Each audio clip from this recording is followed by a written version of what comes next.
ओम नमः शिवाय। शिवजी सदा सहाय। ओम नमः शिवाय। गुरुजी सदा सहाय। जय गुरुजी। शुक्राना गुरुजी। सभी संगत को जय गुरुजी। संगत जी, आज तुलसी विवाह किया है और इसकी सभी को बहुत बहुत शुभकामनाएं तुलसी विवाह की। और आज गुरु पर्व है और गुरु नानक जयंती है। संगत जी, गुरु नानक जयंती की बहुत बहुत सभी को शुभकामनाएं। और सभी को गुरु नानक देव ने ही गुरु के दर्जा होने का सबको सिखाया है। तो सबसे पहले गुरु नानक जी को कोटि कोटि प्रणाम। संगत जी, शिव महापुराण रुद्र संहिता भाग 5 का 2 से लेके 5 तक अध्याय है संगत जी। और बहुत ध्यान से सभी संगत सुनेगी और शुक्राना जरूर करेंगे संगत जी। ये सेवा सभी लोग करेंगे और इस सेवा के भागीदार सभी संगत बनेगी। और संगत जी, एक चीज़ और होती है, गुरुपा हमारे शिव महापुराण से बहुत सारे सवालों के जवाब देते हैं। जब हमारे मन में बहुत सारे सवाल उठ रहे होते हैं, उनका समाधान करने के लिए ही गुरुपा ये शिव महापुराण पढ़वाते हैं। और कहते हैं हमारे पूर्वजों का भी उद्धार होता है, कल्याण होता है। शुक्राना है गुरुपिता, शुक्राना। संगत जी, शुरू करते हैं। बहुत ध्यान से सुनेंगे सभी संगत। देवों का शिव जी के पास जाकर उनका स्तवन करना, शिव जी के त्रिपुर वध के लिए उदित न होने पर ब्रह्मा और विष्णु का उन्हें समझाना, विष्णु के बताए हुए शिव मंत्र का देवों द्वारा विष्णु द्वारा जाप, शिव जी की प्रसन्नता और उनके लिए विश्वकर्मा द्वारा सर्वदेवमय रथ का निर्माण।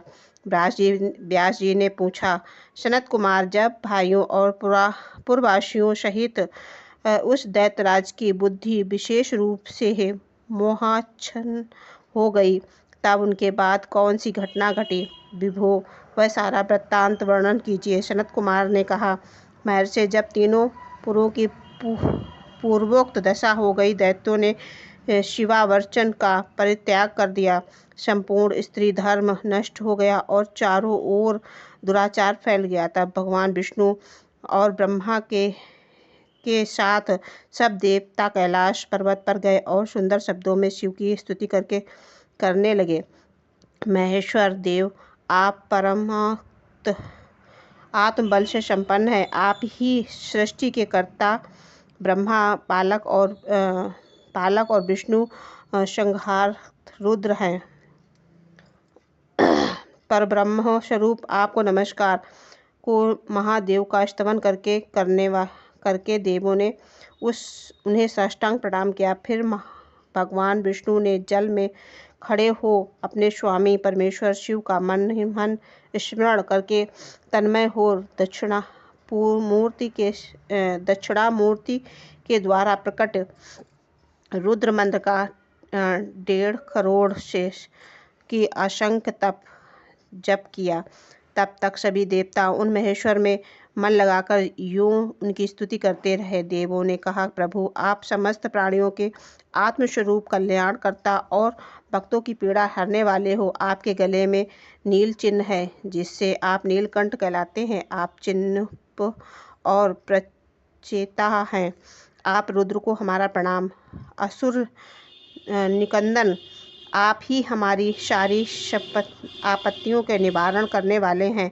अतः सदा से आप ही हमारी गति हैं और आप ही सर्वदा हम लोगों के वंदनीय हैं। आप सबके आदि और आप ही अनादि भी हैं। आप ही आनंद स्वरूप, अव्यय प्रभु, प्राकृतिक पुरुष के भी साक्षात सृष्टा और जगदीश्वर हैं। आप ही रजोगुण, तत्वगुण और तमोगुण के आश्रय से ब्रह्मा विष्णु और रुद्र होकर जगत के कर्ता भर्ता और संहारक बनते हैं। आप ही इस भवसागर से तारने वाले, आप समस्त प्राणियों के स्वामी, अविनाशी वरदाता और वर्णमय स्वरूप वेद प्रतिपादक और वाचकता से रहित योग वेदता योगी, आप ईशान से भी मुक्ति की याचना करते हैं और आप योगियों के हृदय कमल की कर्णिका पर विराजमान रहते हैं। वेद और सनातन करते हैं कि आप पर ब्रह्म स्वरूप, तत्व स्वरूप, तेजो राशि और पराशपर हैं।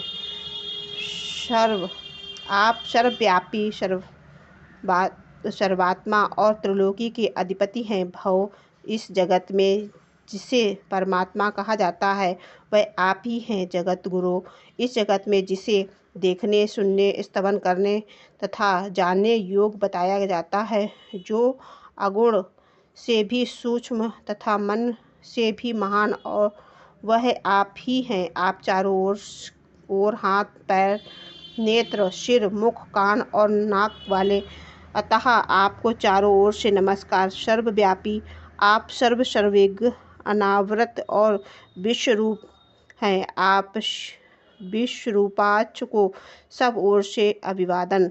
और आप सर्वेश्वर, भावाध्यक्ष, सत्यमय, कल्याणकर्ता, अनुपम में और करोड़ों सूर्य के समान प्रभावशाली हैं। आपको हम चारों ओर से दंडवत प्रणाम करते हैं। विश्वाराध्य, आदि अंत शून्य, 26वें तत्व, निष्काम रहित तथा समस्त प्राणियों को अपने अपने कर्मों में प्रवृत्त करने वाले, आपको हमारा सब ओर से प्रणाम। आप प्रकृति के प्रवर्तक हैं, सबके प्रतितम हैं और समस्त शरीर में व्याप्त हैं। आप परमेश्वर को हमारा नमस्कार। श्रुतियों तथा श्रुतु तत्व के ज्ञाता, विज्ञ जन आपको वरदायक, समस्त भूतों में निवास करने वाले, स्वयं शंभु और श्रुति तत्व बताते हैं। नाथ, अपने जगत में उनको ऐसा कार्य कीजिए कि ये और जो हमारे समझने से परे है। इसीलिए देवता, असुर, ब्राह्मण और अन्य स्थवर जंगम भी आपकी स्तुति करते हैं। शंभो, त्रिपुरारी दैत्यों उन्हें हमें प्रायः नष्ट सा कर डाला है, अतः आप शीघ्र ही उन असुरों का विनाश करके हमारी रक्षा कीजिए, क्योंकि देव वल्लभ, हम देवों के एकमात्र आप ही गति हैं। परमेश्वर इस समय आपकी माया से मोहित हो गए हैं, अतः प्रभु, ये भगवान विष्णु द्वारा बताई गई युक्ति के चक्र में फंसकर सारा धर्म कर्म छोड़ बैठे हैं। भक्त वत्सल, हमारे सौभाग्यवश इन समय उन दैत्यों के संपूर्ण धर्मों का परित्याग कर दिया है और नास्तिक शास्त्र का आश्रय ले रखा है। शरणदाता, आप सदा से देवताओं का कार्य करते आए हैं, इसीलिए आज भी हम लोग अपने शरणापन्न हुए हैं। आपकी जैसी इच्छा हो वैसा कीजिए। सनत कुमार कहते हैं कि मुनीश्वर, इस प्रकार महेश्वर स्तवन करके देवगण दीन भाव से अंजलि बांधकर सामने खड़े हो। उस समय उनके मस्तक झुके हुए थे। इस प्रकार सब सुरेश आदि देवताओं ने महेश्वर की स्तुति की और विष्णु ने ईशान संबंधी मंत्र का जाप किया और तथा सर्वेश्वर भगवान शिव प्रसन्न हो गए और वृषभ पर सवार हो वहीं प्रकट हो गए।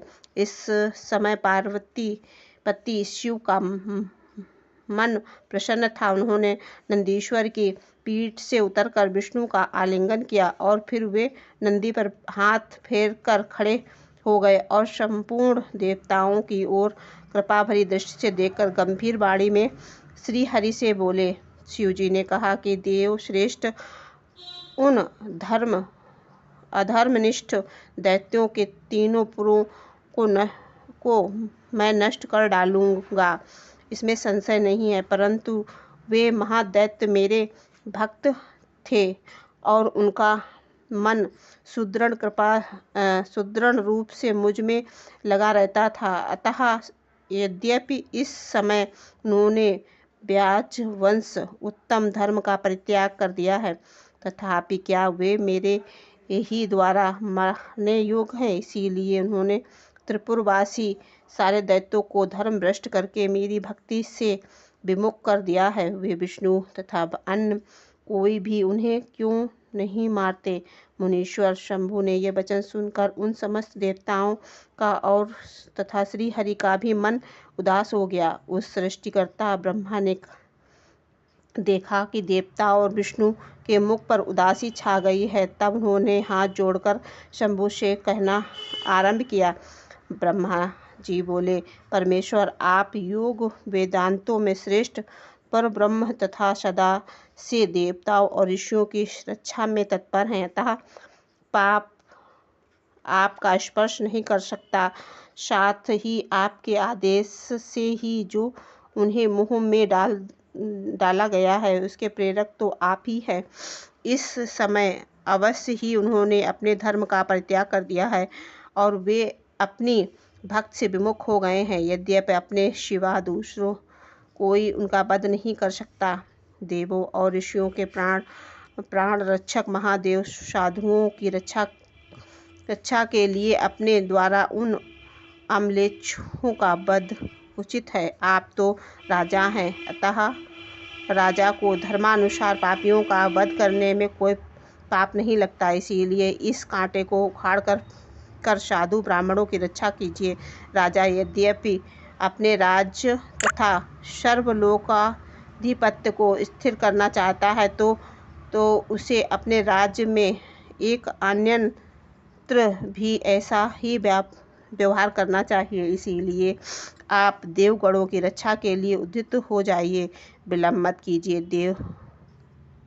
देवेश, बड़े बड़े मुनीश्वर, यज्ञ, संपूर्ण वेद शास्त्रमय और विष्णु भी निश्चय ही आपकी प्रजा है। प्रभु, आप देवताओं के सार्वभौम सम्राट हैं। ये श्री हरि आदि देवगण तथा सारा जगत श्री हरि आपके युवराज हैं और मैं ब्रह्मा आपका पुरोहित हूँ तथा आपकी आज्ञा का पालन करने वाले शक राज कार्य संभालने वाले मंत्री सर्वेश्वर अन्य देवता भी आपके शासन के नियंत्रण में रहकर सदा अपने अपने कार्य में तत्पर रहते हैं। यह बिल्कुल सत्य है। जय गुरु जी। शुक्राना गुरु जी, अनंत कोटि शुक्राना। संगत जी, आगे का अध्याय 2 भागों में बांट के करेंगे क्योंकि बड़ा अध्याय होने की वजह से संगत को सुनने में दिक्कत होगी। शुक्राना गुरु पिता, आपकी बेटी से पढ़ने में कुछ गलती हो तो उसको क्षमा करना। जय गुरु जी। शुक्राना गुरु जी, अनंत कोटि शुक्राना। जय गुरु जी।